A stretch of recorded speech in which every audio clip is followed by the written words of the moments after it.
Bom, nesse quarto bimestre, né, nós já demos início, como está lá no cronograma, né, de atividades da semana lá no site, sobre trigonometria. Antes de dar prosseguimento em relação às funções trigonométricas, né, que nós já vimos a parte conceitual de toda a trigonometria no círculo e trigonometria no triângulo retângulo, vocês já viram no passado. Então, antes de nós adentrarmos nesse assunto, seria bom nós recordarmos, né, a questão de todo o conhecimento, né, desde o início do ano, é o que vai ser o nosso quarto bimestre, todo o conteúdo já visto durante esse ano. Primeiro ponto é conjuntos, né? Conjunto é um conceito primitivo que indica agrupamento de objetos, pessoas. Os componentes de um conjunto são chamados elementos. Um conjunto pode ser representado por meio de diagramas ou representado entre chaves, nomeando-se seus elementos um a um, separados por vírgula ou por meio de uma propriedade que caracteriza seus elementos. Bom, o conjunto A, né, indica o número de elementos de conjunto finito desse conjunto A. Aqui dá um exemplo, né, do conjunto dos números pares menores que 10. Ou seja, ele tem um limite, ele tem uma característica. São todos elementos menores que 10. Elementos naturais, né? 0, 2, 4, 6 e 8. Conjunto unitário, né, como é o caso aqui. O conjunto é igual a 5. É aquele que tem apenas um elemento. É chamado de conjunto unitário. Conjunto vazio, aquele que não tem elemento algum. Indicamos o conjunto vazio por entre chaves, com espaço em branco, ou por zero cortado. Alguns cometem o erro de colocar o zero cortado dentro do conjunto. Isso aí não é conjunto vazio, tá? É conjunto unitário. Então, marquemos bem. Conjunto vazio é chaves, entre as chaves, espaço vazio ou um zero cortado. Conjuntos iguais, aqueles que possuem os mesmos elementos. Por exemplo, eu posso representar por diagrama, como está aqui, A igual a 0, 2, 4, 6 e 8, ou outra representação entre chaves, ó, e separados por vírgulas elementos. Esses conjuntos, esses dois comparando, são conjuntos iguais. A característica, então, de conjuntos iguais é comparando um conjunto ao outro. Agora, conjunto finito, conjunto unitário, conjunto vazio é observando apenas os seus elementos. A relação de pertinência e de inclusão. Para expressar se um elemento faz parte ou não de um conjunto, utilizamos os símbolos pertence e não pertence, que indicam se um elemento pertence ou não pertence a um conjunto. Agora, para relacionar conjuntos entre si, utilizamos os símbolos contido, contém ou contido, que indica se o conjunto é subconjunto do outro. Por exemplo, relação de elementos com um conjunto. M pertence a A. O elemento M pertence ao conjunto A. M não pertence a A. Quer dizer que o elemento M não pertence ao conjunto A. Relação de conjunto com outro conjunto. B está contido em A. Ou A está contido, ou A contém B. Quer dizer o quê? Neste caso, todos os elementos do conjunto B também são elementos do conjunto A. E B não está contido em A, ou A não contém B. Quer dizer que, neste caso, algum elemento do conjunto B não é elemento do conjunto A. Basta apenas um para eu dizer que ele não contém o outro. E quando eu digo que contém, é sinal que todos os elementos de um pertencem ao outro também. Subconjuntos B é subconjunto de A, se e somente se B está contido em A. Conjuntos iguais. O conjunto A é igual ao conjunto B. Se e somente se B está contido em A e A está contido em B.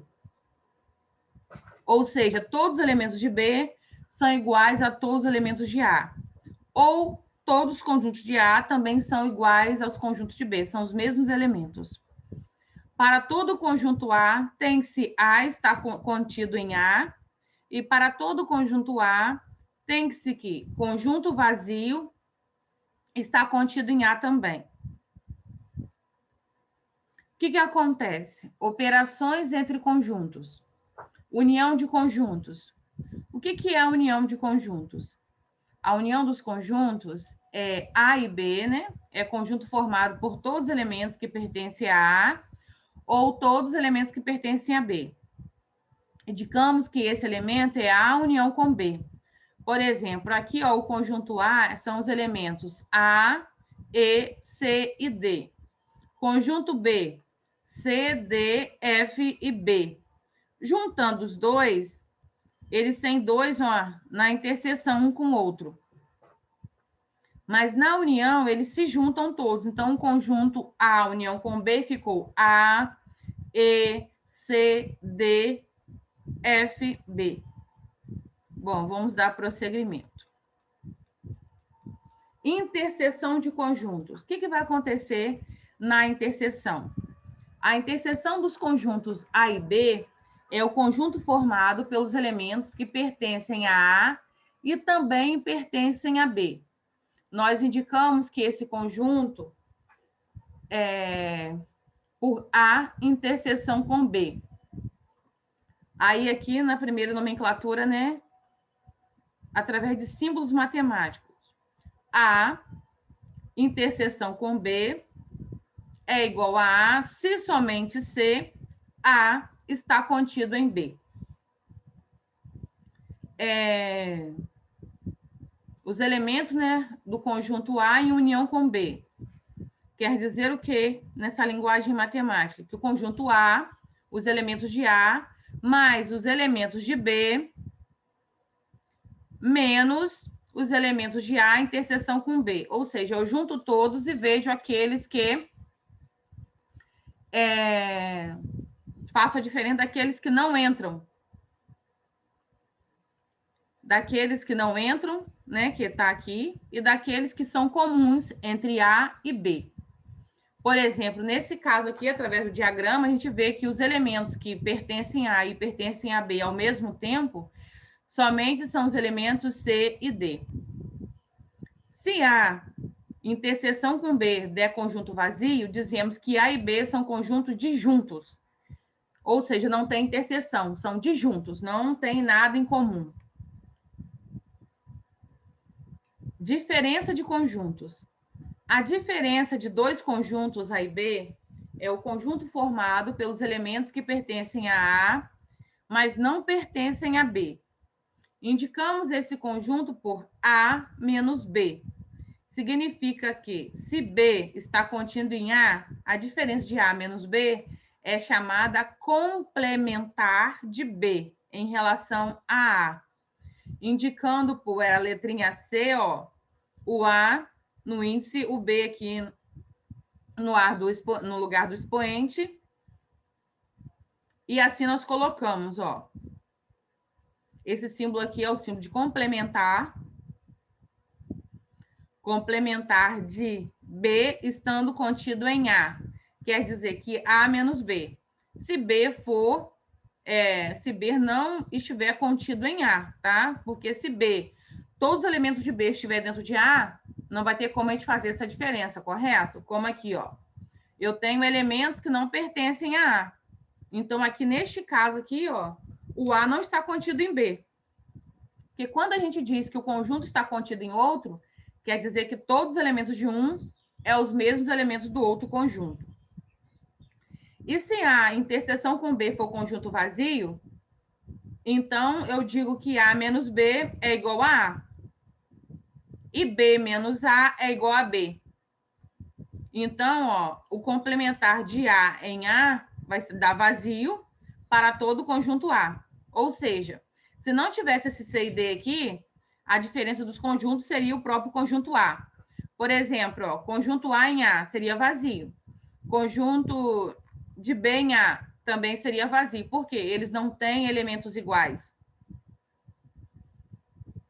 E aqui, na diferença de conjuntos, a resposta é sempre aquilo que não pertence ao outro. Por exemplo, C e D não entra na resposta como elemento de diferença. Por quê? Ele também pertence a B.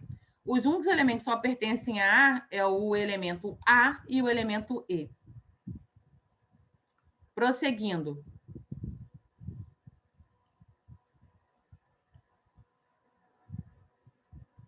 Conjuntos numéricos.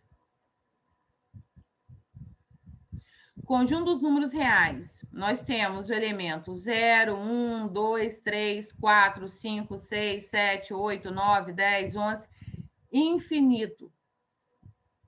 O conjunto dos números reais.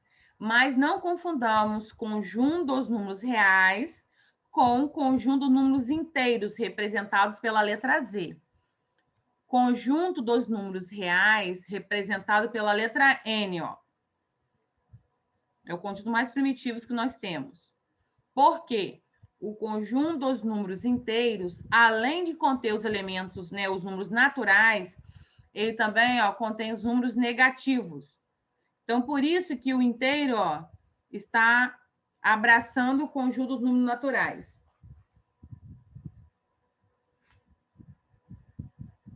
Em relação ao conjunto dos números racionais, que é representado pela letra Q, já está abrangendo os dois.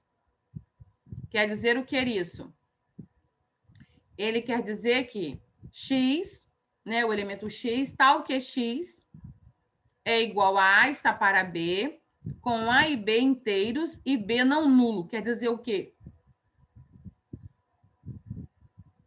B tem que ser diferente de 0 e B também diferente de 1.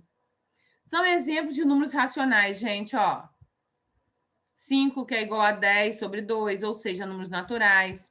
Menos 3, que é igual a menos 21 sobre 7, ou seja, números inteiros. 0,25, né, número decimal, que é igual a 1/4, ou seja, números que têm forma decimal exata. Por exemplo, 0,2222, que é igual a 2 nonos, ou seja, dízima periódica. Agora, isso tudo entra no conjunto dos números racionais, ó, tá vendo? Esse rosado aqui maior. Agora, digo para vocês uma coisa. E quando os números são irracionais? Aqueles que não podem ser expressos na forma de uma fração, com termos inteiros, eles compreendem as dízimas não periódicas, porque quando são dízimas periódicas, né, eu posso fazer a conta, né, e chegar a uma fração. Então, aqui, ó, são dízimas periódicas, dízimas não periódicas, tá? Não é só por ser dízima que vai ser número irracional, não. Ela tem que ser não periódica.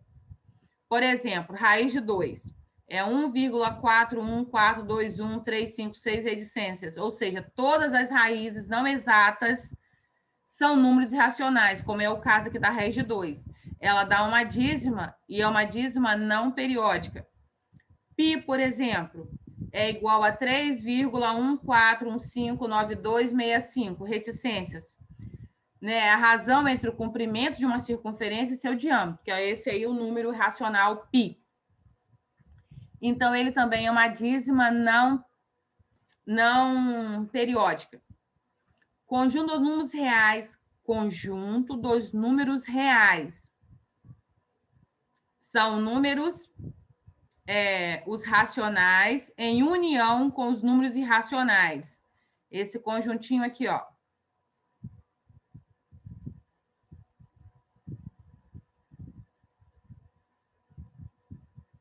Até aqui, ó, números naturais, números inteiros e abrangendo maior que todos entre os números, o conjunto dos números racionais. Bom, gente, e aí, o que nós vamos fazer aqui? Vamos entender. O que vai acontecer aqui em relação aos conjuntos dos números reais?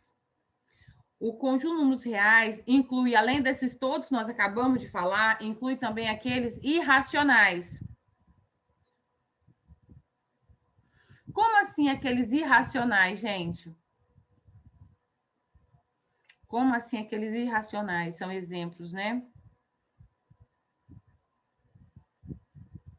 É todo elementos, né, dos números racionais unidos aos números irracionais. Mas nós temos o conjunto dos números complexos. Quais são os números complexos? É o conjunto, né, representado pela letra C, onde o elemento Z é igual a mais BI, com A e B pertencente aos números reais e I ao quadrado é igual a menos 1. Então, vocês já perceberam. Toda vez, então, a única coisa que não vai entrar aqui, raiz, aqui, ó, com elemento negativo. Por exemplo, raiz de menos 2 faz parte do conjunto dos números reais? Não. Por quê? Ele já faz parte dos números complexos. Quais são os números complexos? Os números que ao quadrado, eles vão dar negativo. E dentro dessa gama toda, né, nós temos alguns exercícios que eu vou mostrar a vocês, que foi já liberado no início do ano, só está recordando.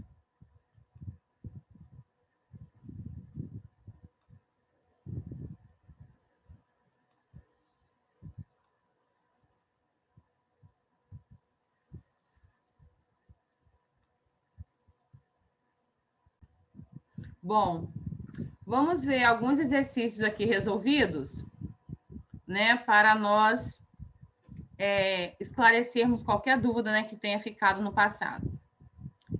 Verifique se o conjunto A igual a 0, 3 e 5 é subconjunto de B, que o conjunto B são os elementos 0, 1, 2, 3 e 4. Resolução. Comparando 1 a 1, os elementos do conjunto A e os elementos do conjunto B, verificamos que o elemento 5, tá vendo? Ó, 0 tem no A, tem no B. 3 tem no A e tem no B. 5 tem no A, mas não tem no B. Mas, em referente ao conjunto A, nós percebemos que 5 é o único elemento que não tem em B. Então, eu digo que, a partir dessa verificação, que o elemento 5 do conjunto A não pertence a B, nós dizemos que 5 não pertence a B.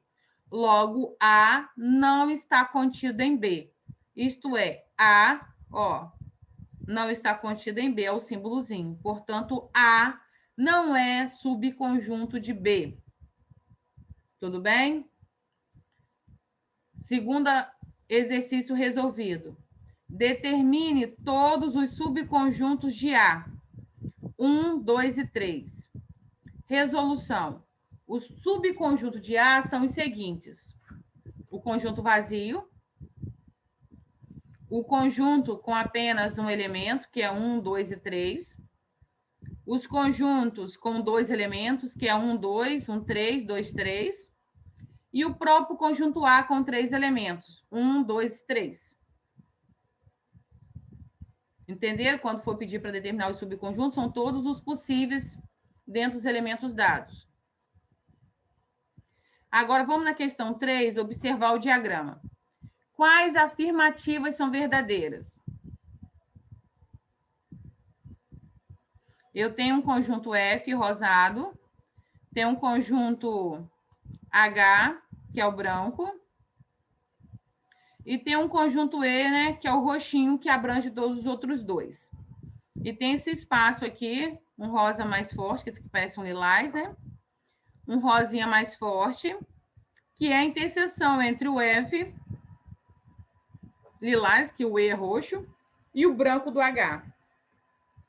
Está dizendo assim, ó, E não está contido em F.